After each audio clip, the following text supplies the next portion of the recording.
Em nome do Pai, e do Filho, e do Espírito Santo. Amém.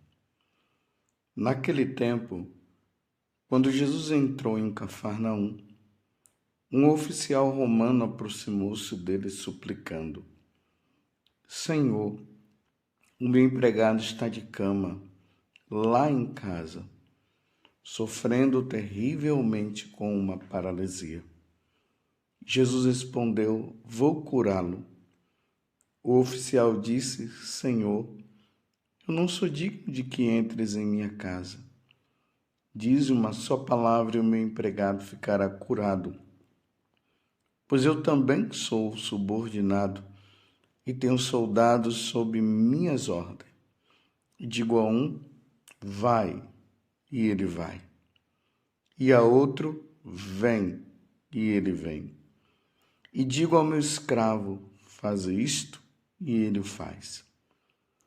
Quando ouviu isso, Jesus ficou admirado e disse aos que o seguiam: Em verdade vos digo, nunca encontrei em Israel alguém que tivesse tanta fé. Eu vos digo, muitos virão do Oriente e do Ocidente e se sentarão à mesa no reino dos céus, junto com Abraão, Isaque e Jacó. Palavra da salvação, glória a vós, Senhor. Meus irmãos e minhas irmãs, estamos neste tempo novo, neste ano novo litúrgico. Ontem nós começamos esse tempo que se abre com o Evangelho, que nós vimos, o Evangelho de São Marcos, que é ele que vai nos acompanhar agora durante todo este ano, onde o Senhor faz esse convite para nós. Nós precisamos estar preparados. Preparados para quê? Para a sua segunda vinda. E aí nós vamos relembrar essa segunda vinda de Jesus, vivendo, experimentando, celebrando a sua primeira vinda na noite de Natal. Será um tempo muito importante para nós. Tempo de avaliação, de percebermos como é que nós estamos, se realmente nós estamos vivendo de forma que, se o Senhor chegasse agora, para onde nós iríamos?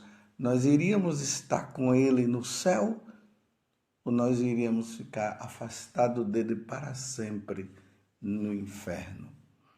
Esse é um tempo de esperança, porque nessa esperança nós estaremos pedindo a Deus a graça: Senhor, salva-nos,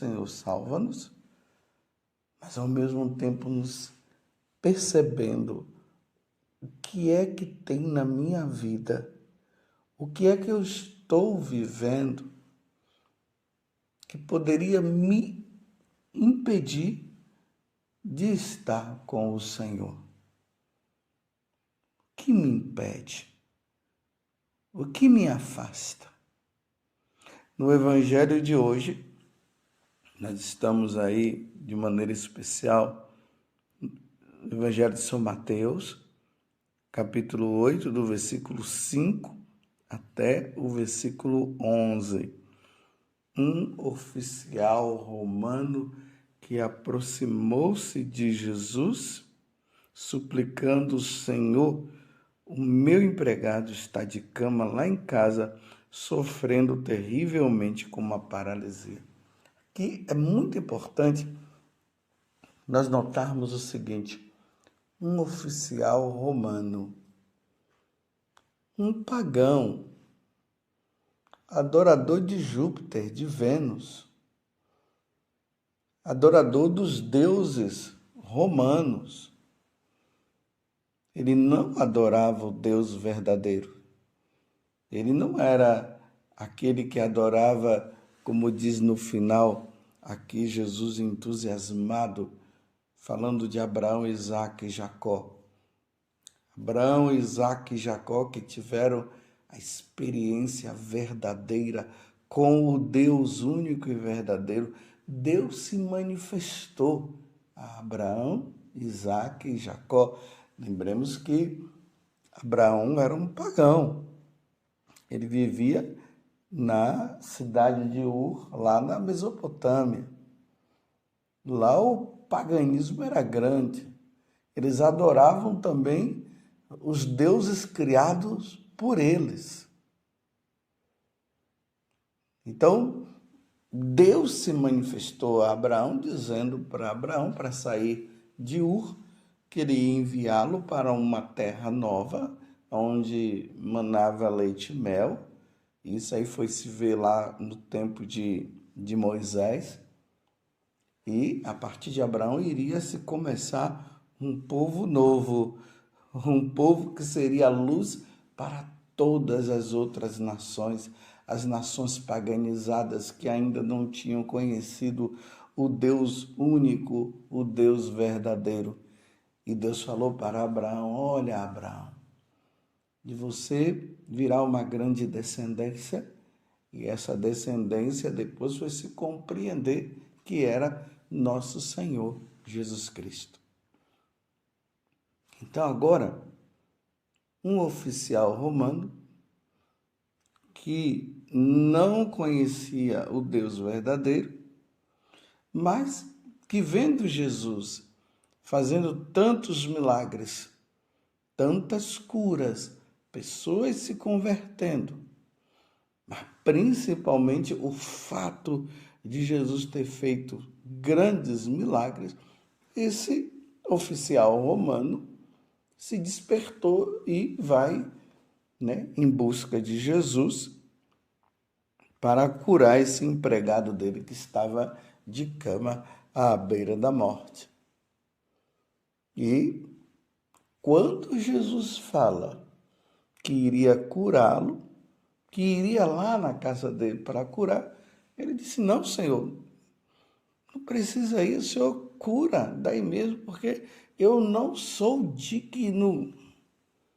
Eu não sou digno de que entres em minha casa. Lembremos que esta palavra, nós trouxemos ela para a Eucaristia, para a Santa Missa, melhor dizendo. Todos os dias, quando nós, sacerdotes, elevamos nosso Senhor e apresentamos: eis o Cordeiro de Deus que tira o pecado do mundo. Toda a assembleia responde: Senhor, não sou digno de que entreis em minha casa, mas dizer uma palavra e serei salvo. Então, esse homem que era pagão, ele chama Jesus de Senhor para mostrar que Jesus é o Senhor. Não é Júpiter que é o Senhor, não é Vênus. É Jesus, o Senhor. Alguma coisa já estava acontecendo no coração daquele homem para esse reconhecimento. E aí ele coloca Jesus realmente no patamar de Senhor, de autoridade. E aí ele faz essa comparação: olha, eu também, sendo um oficial romano, eu mando para uma pessoa fazer isso, o outro faz, o outro dou ordem para essa, ela dá ordem também. Mas o Senhor vir na minha casa, eu não sou digno. E aí Jesus fica admirado. Como pode um oficial romano reconhecer que eu sou o Senhor? Aí Jesus: então pode ir, o seu servo já está curado. E aí Jesus fala algo que é muito importante para este tempo que nós estamos vivendo. Jesus diz assim: eu vos digo, muitos virão do Oriente e do Ocidente. Oriente, lá onde Jesus está. O Oriente é lá, Jerusalém, lá aí nós temos o Japão, a China, nós temos a Capadócia, o Irã, lá no Oriente. O reconhecimento que Jesus está vendo de que nesses lugares totalmente paganizados, eles iriam se encontrar com o Deus único e verdadeiro. E no Ocidente, então, Roma, a Europa de um modo geral, nós aqui no Brasil, que fomos atingidos também e nos encontramos com o Deus verdadeiro. Está vendo a admiração? Jesus está dizendo, eles se converterão. Eles não irão se perder. A evangelização vai acontecer. Ide por todo mundo e pregai o evangelho a toda criatura. Quem crer e for batizado será salvo. Quem não crê já está condenado, sabendo que muitos do Oriente também não iriam se converter, mas muitos também no Ocidente não iriam se converter, mas muitos irão se converter e muitos também aqui no Ocidente, tanto no Oriente como no Ocidente. E aí Jesus fala uma coisa que é essencial para nós neste tempo do advento. Aí ele diz, eu vos digo, muitos virão do Oriente e do Ocidente e se sentarão à mesa no reino dos céus, junto com Abraão, Isaque e Jacó. E isso nós sabemos, Abraão, Isaque e Jacó já se encontram no céu, já estão lá. Jesus está dizendo, muitos vão se sentar com eles lá nos céus, no reino dos céus, porque nós não somos deste mundo, nós somos do céu. Jesus está se admirando com a conversão de um pagão. Tenhamos muita esperança, meus irmãos. Graças a Deus, nós já somos convertidos. Nós só perderemos o céu se nós quisermos.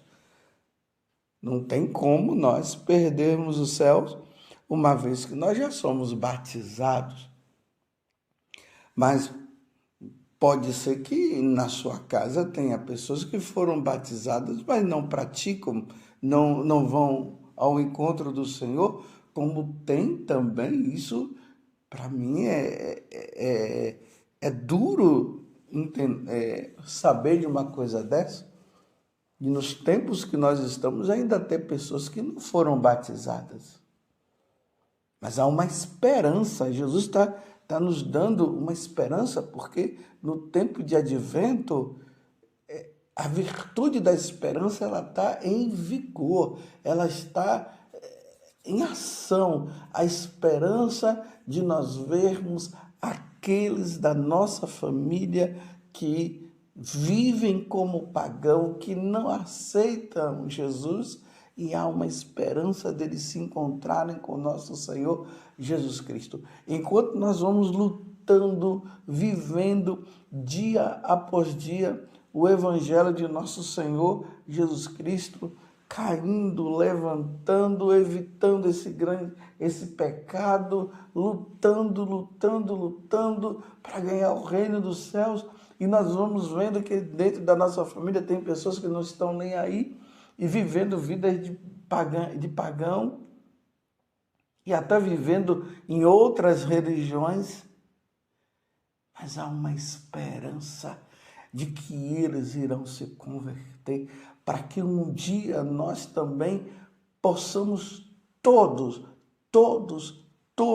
estarmos no céu, no reino dos céus, junto com Abraão, Isaque e Jacó. E aqui eu acrescento, junto com Nossa Senhora, junto com São José, junto com aquele santo de devoção que nós temos. Imagina, meus irmãos, que alegria, que maravilha vai ser.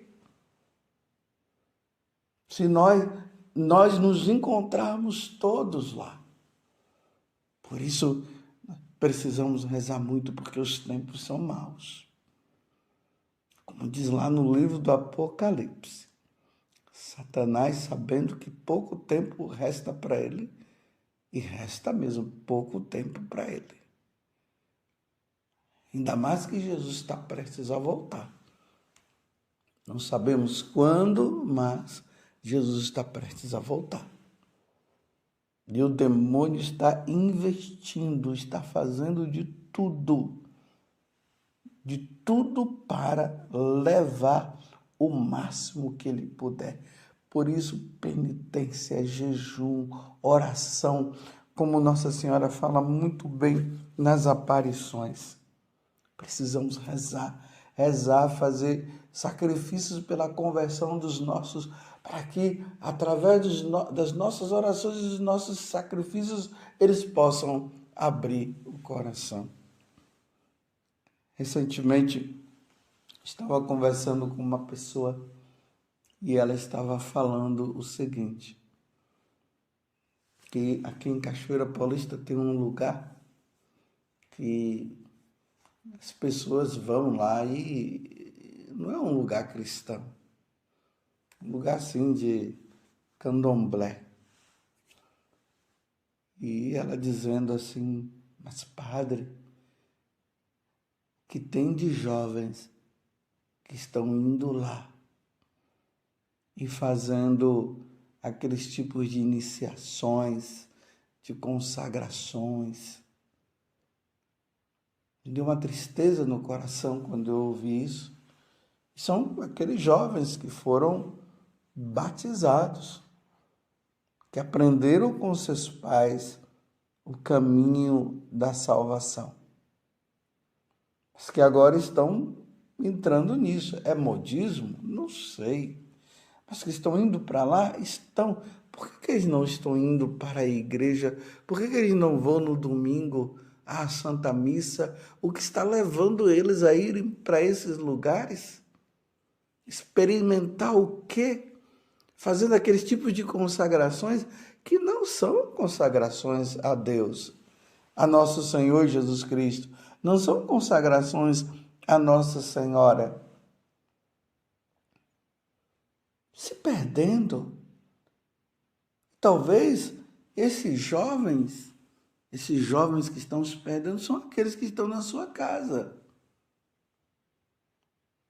Mas Jesus nos traz a esperança quando ele diz para aquele homem, em verdade eu vos digo, nunca encontrei em Israel alguém que tivesse tanta fé.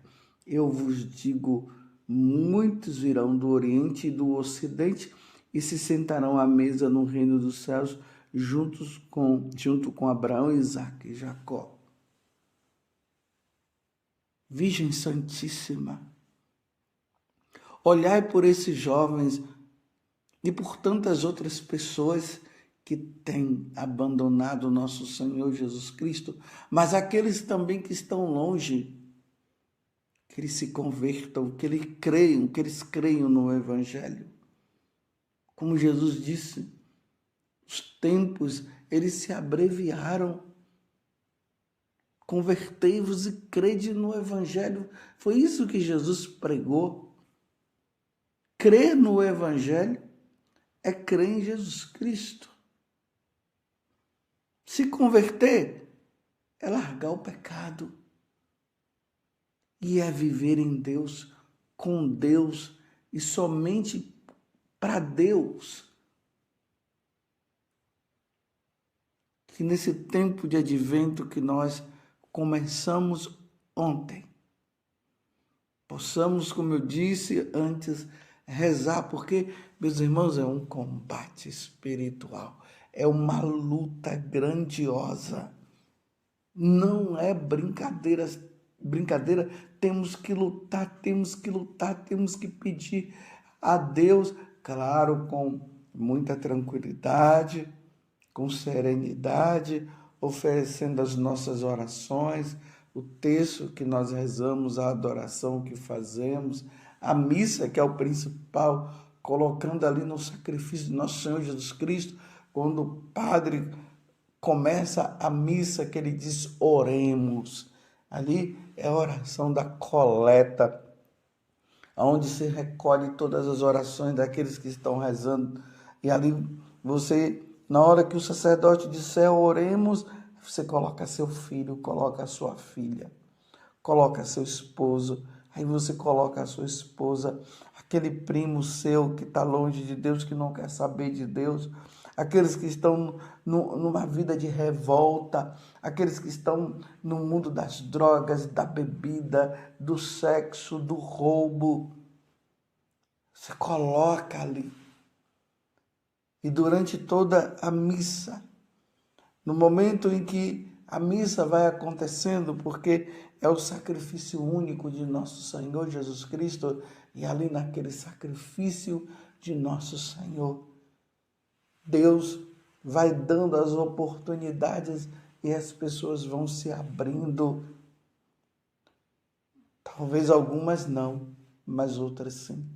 Mas como nós estamos nesse tempo de advento, tempo de esperança, esperemos então em Deus. Esperemos no Senhor, para que essas pessoas elas possam também participar deste grande banquete, o banquete do reino dos céus. Louvado seja nosso Senhor Jesus Cristo, para sempre seja louvado, e a sua mãe, Maria Santíssima.